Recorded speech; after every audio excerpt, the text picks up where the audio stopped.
Good morning, Morgan. Good morning, Pat. You know what I realized? Not only is it the holiday season, it appears to be big court case season. Yeah, lots going on in the courts. Ghislaine Maxwell.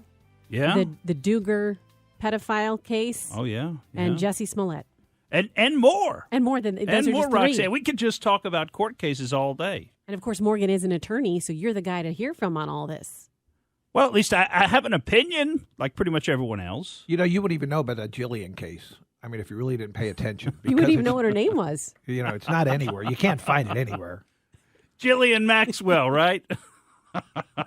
No, you're exactly right, Pat George. You won't hear anything about the Ghislaine Maxwell case, which is ongoing. We were going to talk about that after the Smollett case. I don't have a lot to say about it. I have gotten some reports out of the courtroom in the case. Sounds like things aren't going as well for prosecutors as they could be.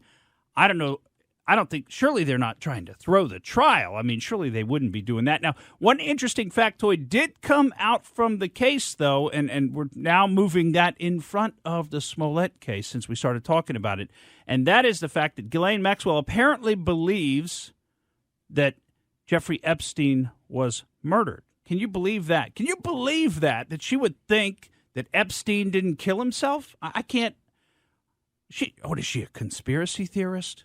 What, is she paying attention? She must be paying attention. Okay, now let's talk about the Smollett case because the Ghislaine Maxwell case is ongoing. We don't know exactly what's going to come from that.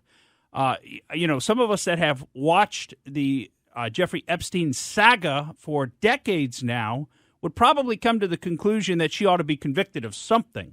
She certainly was deeply, deeply involved with Epstein and ought to be convicted of the many crimes that they committed, apparently, against young women. At least that's what the women who are now older testified to. So there's a lot going on there, folks. There's a lot of evidence. It's amazing how long that went on, et cetera.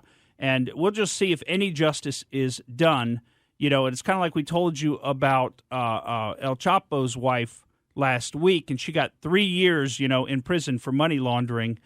Meanwhile, whatever his name is, Chelmsley, whatever his name is, the Q shaman got more time in prison than the wife of El Chapo, who helped him run his organization. So, is there real justice in America? I think you know the answer to that question. What I'm trying to distract you with, I saw this air freshener the other day when I was walking in a parking lot. It's a picture of Jeffrey Epstein, a little cutout of him as an air freshener, and it says, "This air freshener didn't hang itself."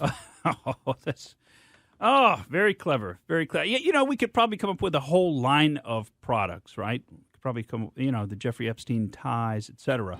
Thank you for listening to the Morgan Streetman Show. We hope you enjoyed what you heard, and if you did, please click like and subscribe to help us out. And remember that we recommend that you exercise your brain at least once a week.